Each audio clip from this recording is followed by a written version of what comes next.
welcome to London today. I'm your host, Missy Haggerty, and I'm here with Gerry Rozo and Shayna Landry from Grill 23. Thank you for being here. Thanks for having us. Thank you so much. So I want to learn all about Grill 23, which is opening the beginning of October in London. And so tell us about where it's going to be and just kind of a little bit about the history. So we are located downtown on Fullerton, between Talbot and Richmond. In the bottom of, there's a bunch of business buildings there, and there's a beautifully renovated space there. Okay. There's all sorts of businesses, really nice setting, and we're opening up there, hoping to capture some of the catering market for all the wonderful businesses downtown. And tell me a little bit about the story, the history with cooking and food. The history is pretty cool. Like Shayna and I met working together at a local business, and we became a couple. And we're talking to a trip in Costa Rica. Yeah. We ended up saying like we should open our own business, and then her brother had this location because he works in that building doing renovations and stuff. And when we came back, we contacted the management office there, and we started working on the idea. And this has been in the works since March, but we're super excited to open in October. What's the story behind the name? The name Grill 23 is because, so first of all, grill, we wanted to have, that is what it is. We're going to be having like grill meats, and it's a very Latino styled food. Mm-hmm. But the number 23 is Shayna's lucky number. She was born on October 23rd, and everything she does has to have number 23. But also, we are a blended family. I have one daughter, and she has 2 kids. So the 2 is for the 2 of us, and the 3 is for our 3 children together. You have a busy household. We have a very busy And household. then go back to the 2 dogs. 2 dogs on the household. So tell me a little bit about Latino food, sort of what you're going to be cooking, what's going to be on the menu.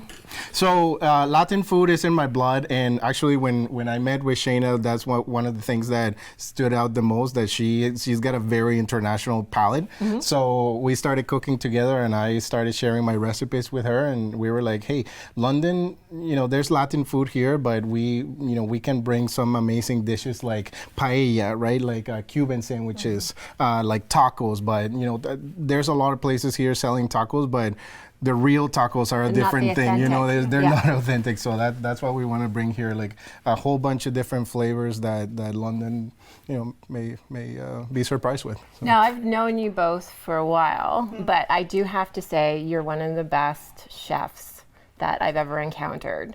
So wow! Whoa! Yes, you are.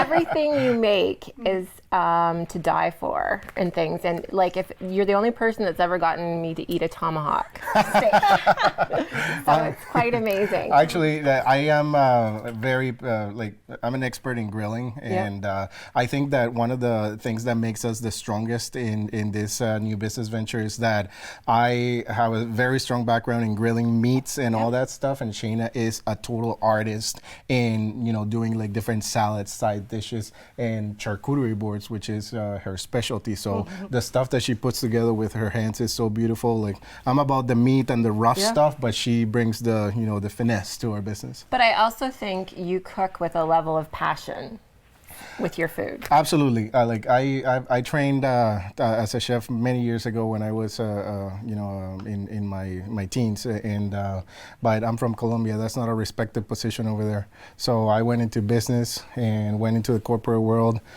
did all that, and now I'm in my 40s, and I wanted, after meeting Shayna, I was like, let's just do what we're passionate about, and Shayna's passion is as equal or higher as my passion. So that's why we're going full throttle on this, and we're having a great time. You're on TV. You should have said 30s.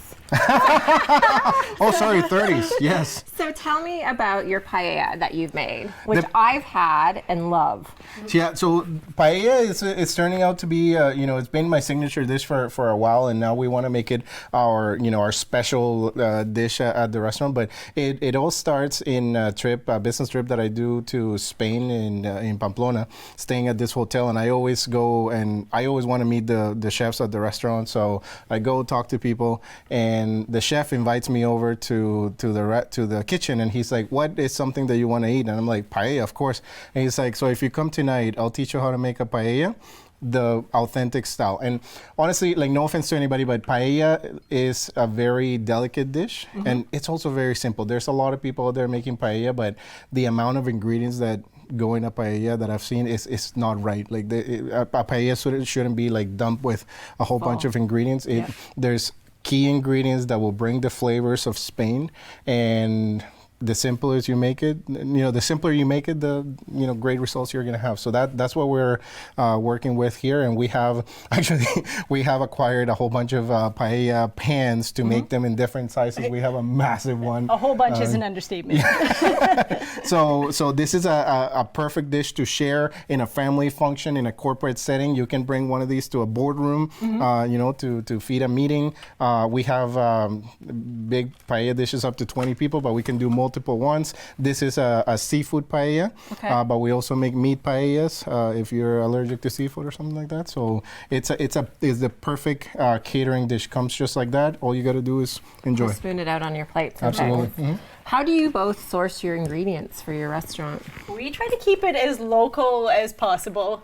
Obviously, focusing on Latin food, so some things we need to source out from further abroad. But generally, we try to, as far as produce, everything like that, keep everything as local as possible. Well, and I think that's kind of one of those things where it gives back. So if you do local, then they do local, and I think it's great for small businesses to do that, especially coming out of COVID and things. Of course, it's been really challenging and things. But when she says we try to get everything local, we went to Leamington to source our tortilla supplier. And so we wanted the most authentic tortillas we could find within Ontario, and we were put on it by one of our Mexican friends, and we had to go there straight to the source to check it out. And we tried every restaurant. You get ones that aren't the authentic. Yeah. So if you go to Colombia, or even if you go to Costa Rica or Latin America or anything, tortillas taste different there than what we usually produce here. Yeah. And unfortunately, there's a lot of tortillas that you can find at the store, at any grocery store here, but they've been produced to last a long time on the shelves, and the flavor taste. This supplier that we found is he gave us a tour of his facilities, and it's just as authentic as possible, super fresh, and we're gonna be getting them delivered every Wednesday. So Wednesday? It's going to be a treat. I'll just mark that in the calendar. There you go. So I want to, we'll come back to the paella because I really want to try it. But I want to talk a little bit about some of the other fun things that you're going to be doing, because it's not just a restaurant. So it's full charcuterie, events, catering, everything. Oh, absolutely. We specialize in catering of all kinds, private, corporate, but also charcuterie is a great option. We do it in boxes to go, which is great for all sorts of occasions. Somebody's first day back to work, for instance, if there's a bereavement or something like that. People don't always know what to send, and this is a great option that's always well received. So it comes in just like a box? A box all ready to go, and nothing needs to be returned. I like that idea. Yeah. We also do the larger boards, bigger than this size, and all the way up to a grazing table for whatever size events you have. So maybe just explain what you mean by grazing table, because I've just known them as 4-foot charcuterie boards or something, it was the first time I've heard the word grazing table. Grazing table. She's taking them to the next level. So basically, you pick your size of table, depending on how many people you have, and it's just covered with a nice butcher paper, and then you start with your meats and your cheeses and your fruits, breads, all the preserves, everything you would find on a charcuterie board, but then you kind of branch it out into adding a lot more variety, as well as, some dessert options, so a lot more fruit, a lot more vegetables to really, put something for everyone out there. Is that really time consuming to do one that big? It's a lot of prep work. That's what I was thinking. And a lot of assembly time, and to get it looking just right. it takes Missy, some time and experience. Yeah, I gotta say, like, not anybody can pull an amazing charcuterie board or a grazing board because it requires vision. And Shayna has an incredible vision, and she puts together some amazing things that you can find on our, website and social media platforms. So I would be the person where I'd like want someone to chop it all up and do it, and then I could do like the artistic. Are you doing like the whole thing? We do the whole thing from start to finish. Wow. Yeah. And do you do themed ones? We do themed ones. Yeah. We're flexible, to suit the event, right? Yeah. So when somebody's ordering a charcuterie board, this is the thing that's always been challenging for me. Like, how many is there? Like size to the amount of people that you're hosting? There is. So we have our boxes are arranged by size, and we let our customers know how many people they can expect to get out of each board or each box. Obviously it varies. Some people like to have a bunch of other food, but generally it's easy for us to predict with the experience in the industry.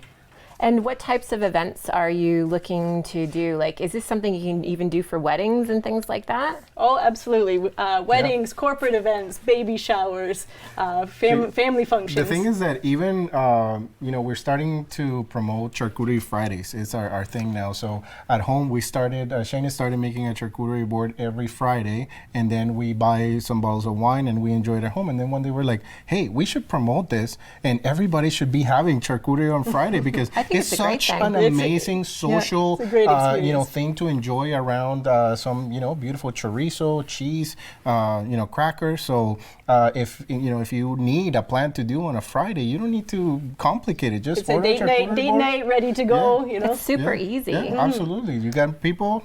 Straight from work, you don't have to think about it. Yeah, exactly. So I wanted to go back to your paella, A, because I want to try it, and B, can you get it done like with certain spice levels? Like some people like a little bit more heat than other people, right? So the paella is not a hot dish. It's not something that you're gonna get a spice on. I don't make it spicy. Yep.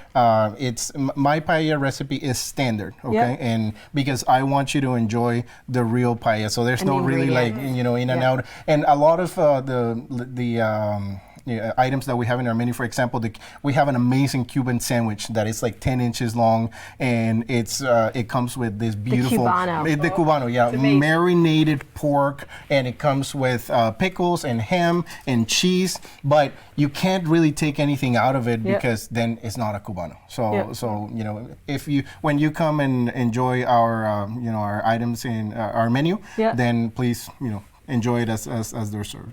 I feel like this is really for seafood lovers. Thank you. Absolutely. Ooh. Boom. I'm gonna let you dig in first. I loved the rice. Wait. We gotta do this. Oh. Always finish it. Always the olive oil, Gerry. Yeah. You always gotta finish. Wait. Put your spoon right there. There we go. There we go. There we go. Oh my gosh, that's so good. I always like to finish it also with sherry. It has sherry wine, but if just sprinkling it a little bit like that, it's fantastic. Is amazing. Try it again with that. That's amazing.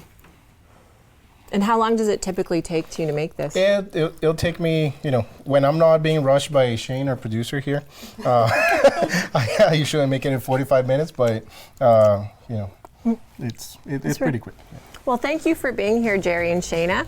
Thank you so I much for look having us. forward to your successful restaurant because I know it's going to be successful. Thank you so much. Thank you for your support as well. Thank you so much.